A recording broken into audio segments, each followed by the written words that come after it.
Olá, boa tarde. Então, hoje vamos falar um tema bem importante que é os riscos na cirurgia plástica. Então, tivemos aí uma, uma divulgação recente, né?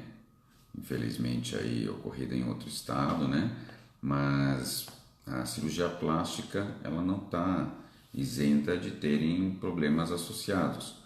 Como qualquer cirurgia, ela pode ter o seu risco de infecção, seu risco de acumular líquido, que é o seroma, risco de alguma cicatriz poder evoluir um pouquinho mais grossa ou até ser um queloide, né? Geralmente são fatores mais fáceis de resolver. Agora, no geral, as complicações em cirurgia plástica são bem raras. Então, e excepcionalmente fatais, isso é uma raridade. Então, fatores outros que não sabemos, né? Como patologias associadas, uso de medicamentos, tudo tem que ser levado em conta e conversado aí bem na consulta, né? Porque a cirurgia plástica, como qualquer outra especialidade, também vai precisar ser feita, né, lógico, num ambiente próprio, num centro cirúrgico que tenha todo o equipamento necessário para atender alguma intercorrência, né? Mas principalmente o que tem que passar de mais tranquilidade para nesses momentos de dúvida, de ansiedade, de medos, né? A gente tem que ficar tranquilo e saber que um caso fatal em cirurgia plástica é extremamente raro. É um caso 1 para 11, 10 mil cirurgias. Então a incidência é muito baixa, né? É realmente uma fatalidade. Agora, tem coisas que a gente pode fazer para ajudar a essa cirurgia ser mais segura, né? Então, cirurgias longas, fatores de riscos associados, tem que ser bem examinado, pedir os exames da paciente, né? Fazer uma avaliação boa, uma história pregressa boa, né? Os antecedentes da paciente e aí investigar sempre o que possível, tudo a favor. Agora, por exemplo, fatores pequenos como uma infecção, um sangramento, um acúmulo de líquido, isso são coisas mais simples até de contornar, de resolver. Agora, fatores mais graves, como poder ocorrer uma trombose de membro inferior, essa trombose poder evoluir com uma embolia pulmonar, isso é bem mais difícil de ocorrer. E a gente já toma todo um procedimento que todo cirurgião plástico já faz para cirurgias demoradas, né? É fazer o uso, durante cirurgias longas ou cirurgias combinadas, fazer o uso de uma bota pneumática. Essa bota pneumática é como se fosse uma bota mesmo que vai estar vestindo ao redor por cima de uma meia, né? Mais ou menos algo assim, ó. Então fica uma bota que ela insufla e ela faz massagem na perna, evitando o movimento lento da circulação sanguínea, evitando a formação de trombos. Também com o uso da meia elástica. Cirurgias longas também o uso de uma sonda vesical, que é para conter o que vai eliminando de urina, para a gente poder ter o controle dessa diurese, quanto que a paciente está urinando. Então, com base no débito urinário, uma boa hidratação, vamos diminuir esses riscos. E ainda para casa, fazer o uso de uma medicação que vai prevenir também a trombose. Então, você prevenindo a trombose, né, uma profilaxia eficaz, pedir para a paciente já o quanto antes poder fazer uma deambulação, né, caminhar no pós-operatório assim que liberada, no mesmo dia, estando na clínica ainda, né, já tem que fazer isso para prevenir o risco de formação de trombo, de trombose. Então, com isso a gente vai proteger bastante a paciente. Aí, essa bota pneumática, até a paciente deambular, fica sendo usada. A meia elástica de compressão vai ser usada por 2 semanas continuamente, só vai tirar para tomar banho. E a medicação vai completar o uso no hospital, no dia seguinte, depois mais dias até completar os 10 dias de uso da medicação para prevenir a trombose, né? Então, nós fizemos quando fizemos a nossa tese para a prova de membro titular da Sociedade Brasileira de Cirurgia Plástica, a gente separou, fizemos na área que a gente mais aborda também, que é a cirurgia do abdômen, e a gente separou as nossas pacientes em 3 grupos: pacientes com peso normal, com sobrepeso e com obesidade grau 1. E avaliamos se com essa variação de peso também corresponderia a alguma alteração no resultado de complicações ou taxas até de revisão cirúrgica ou retoques.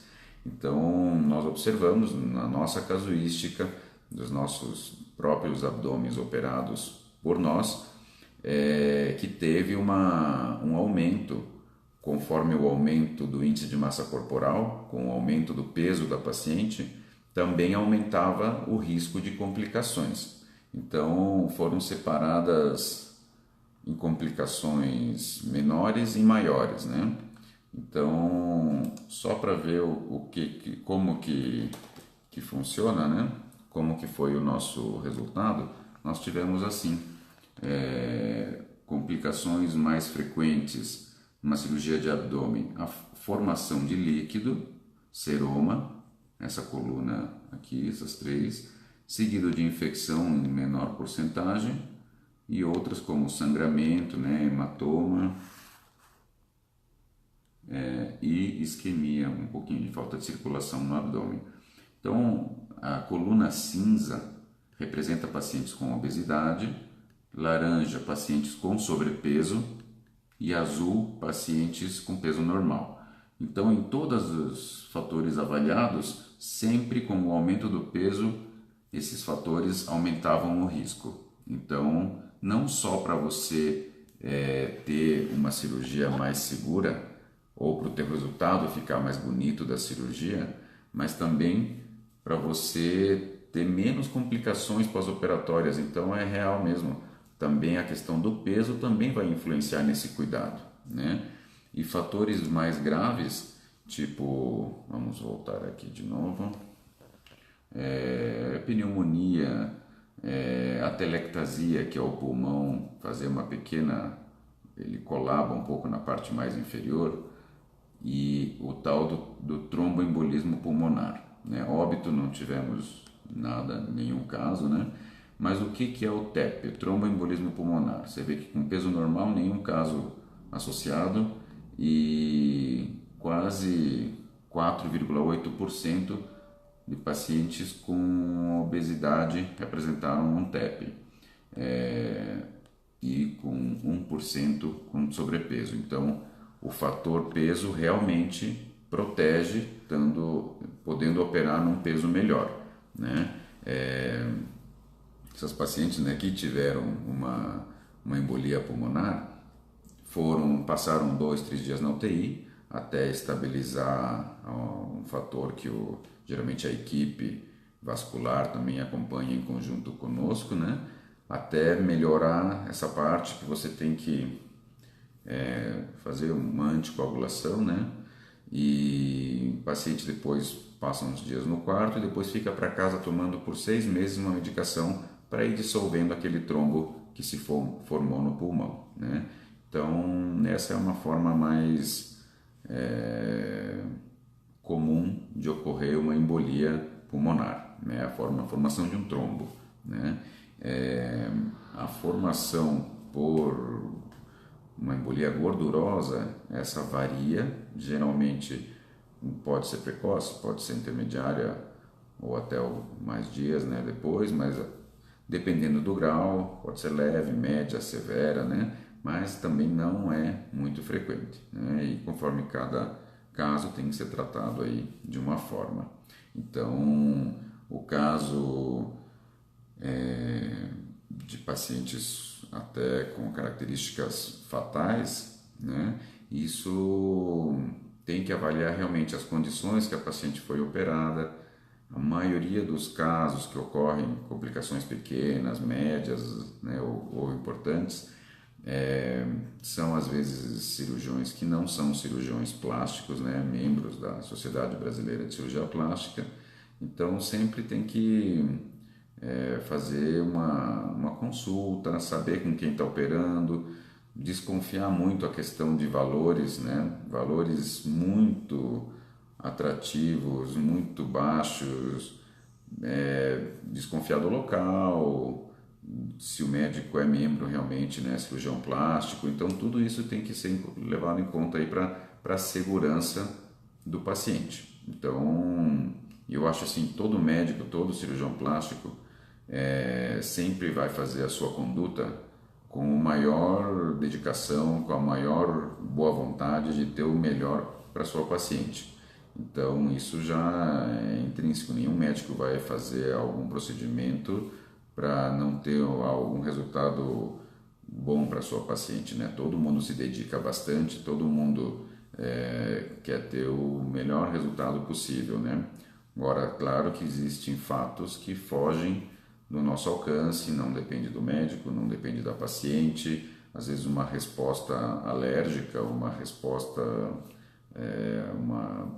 cardíaca, né? Então são coisas multivariadas que devem ser estudadas, né? Às vezes os órgãos próprios terem uma resposta sobre o que realmente ocorre, né? E para poder, né, afirmar alguma coisa, mas sempre tem que fazer, lógico, com a equipe que seja de conhecimento, que o cirurgião seja membro, né, da sociedade, numa estrutura adequada, né? Então, sempre fatores para alertar, conhecer se o médico, você já operou alguém, algum conhecido, se você já viu algum resultado pessoalmente, né? Então, tudo isso leva em fator aí para pensar, para fazer uma cirurgia plástica sempre mais segura, né?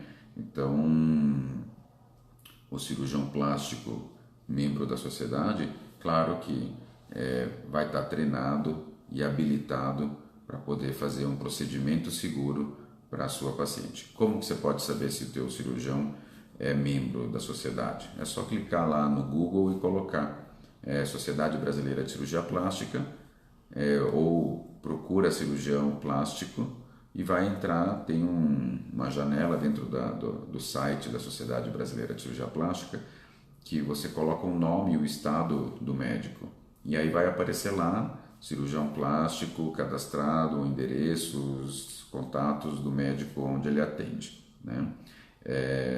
Basta o nome e sobrenome, né? Isso aí vai constar. Própria consulta também no CRM também existe como saber se o médico está inscrito como especialista, né, como membro, cirurgião plástico, né? Então tudo isso são fatores de segurança. Tem que sempre procurar saber a respeito, pesquisar do seu médico, né? E aí você vai ter sempre uma melhor avaliação, melhor conduta, sabendo que está fazendo com um profissional adequado, né? Então, mais dúvidas aí podem também manter, perguntar aqui para a gente que a gente vai respondendo, né? E também nos comentários aqui depois sempre eu respondo as perguntas aí de todos, né? Mas podem ir perguntando aqui também e a gente anotou algumas questões aí que mandaram para a gente, né? Sempre a dúvida, né? Se a prótese colocada pela via areolar vai alterar a lactação. Isso aí a gente já até falou numa outra postagem que sim, a via areolar pode ter alguma alteração no resultado pós-operatório tardio, né, por você cortar alguns ductos, né, mas 50% ou mais até pode ter evoluído com uma boa lactação, né. A mastopexia ou a redução de mama, essa pode comprometer um pouquinho mais a amamentação, então tem que cuidar um pouquinho mais. Se tem ideia de ter mais filhos ou amamentar mais, talvez esperar realmente o momento certo para estar operando, né?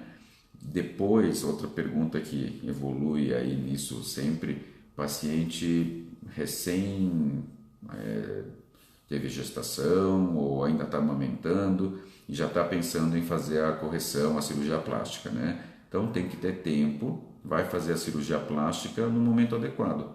Pelo menos aguardar o tempo da amamentação e, e aí depois da amamentação, esses 6 meses que pelo menos a criança precisa do teu aleitamento materno, né?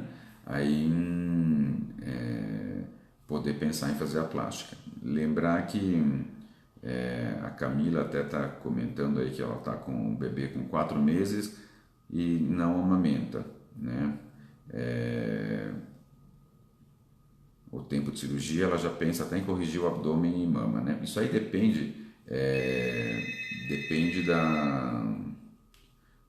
de quanto a mama deu de mamar, né? Porque se você não teve muito leite, a mama já secou precoce, 1, 2 meses, então a tua mama já vai estar provavelmente um pouco já mais murcha, e se você já voltou no teu peso ideal aí pós gestação, já dá para pensar numa cirurgia.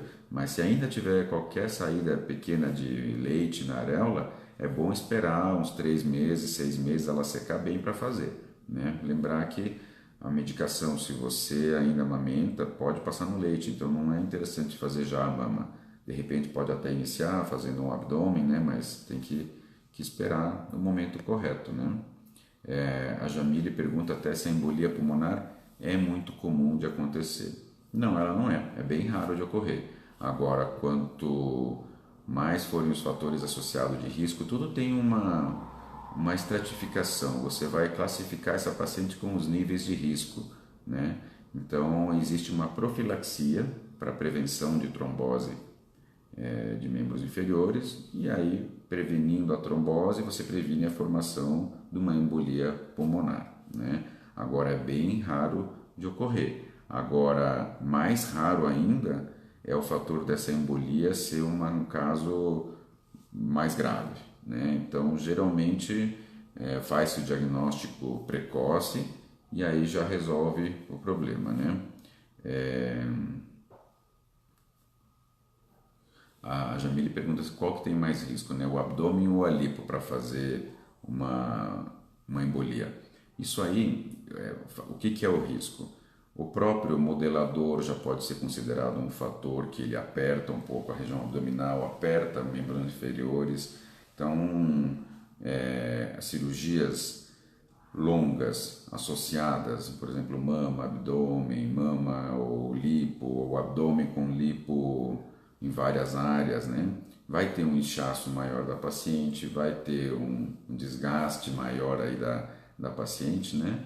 E se tiver muita camada, a paciente de repente não se movimenta muito, fica muito na cama por devido à dor, tudo isso vai aumentando o fator de risco, né? Então é interessante fazer, até mesmo estar deitada na cama, operada, faz movimento de vai e vem com o pé na própria cama para estimular a panturrilha e o uso da meia elástica, né? E aí o cirurgião plástico vai estar indicando já o uso correto aí da meia e da medicação que vai precisar, né? Então, o principal fator sempre é pensar em prevenção, né? E todo cirurgião plástico sabe o que pode dar de certo, de errado, momentos importantes em cada etapa da cirurgia. Então, para cada etapa, você deve pensar o que pode ocorrer. E aí você sempre está correndo com um passo à frente de prevenir algo que possa ocorrer. Então, você está sempre sendo prudente e fazendo a cirurgia de forma tranquila, sem nenhuma manobra intempestiva ou rápida. Tem que ser assim, contínuo e no seu tempo, né, para deixar aquela cirurgia no ponto ideal, que você achou que é o resultado final que você dedicou ali para aquele tipo de cirurgia e ao obter o resultado final. Agora, você tomando todos os cuidados, fazendo o parâmetro, os cuidados, né, de uso da meia, uso da bota pneumática, deambulação precoce, fisioterapia, tudo isso ajuda para você ter uma melhor recuperação. Então a cirurgia não acaba no momento que terminou de fechar a pele, né? A cirurgia continua ocorrendo e a paciente tem que fazer parte desse time e jogar no mesmo time do cirurgião, é uma equipe. Então, o que a gente fez na cirurgia vai continuar com o seu cuidado no pós-operatório. Então, todo mundo tem que colaborar para ter um muito bom resultado, né? Então, isso a equipe, juntos, paciente e médico, vão ter esse resultado para chegar lá na frente e ter um resultado bonito, um resultado atraente e seguro, né? Então, acho que aí já falamos um pouquinho aí dos principais riscos e como podemos prevenir, né? Aí, lembrando sempre da atuação em equipe. Todos nós somos uma equipe e temos que chegar a um resultado juntos lá na frente, tá bom? Podem me escrever aqui, deixem mais perguntas, dúvidas que a gente vai respondendo aí na sequência. Obrigado.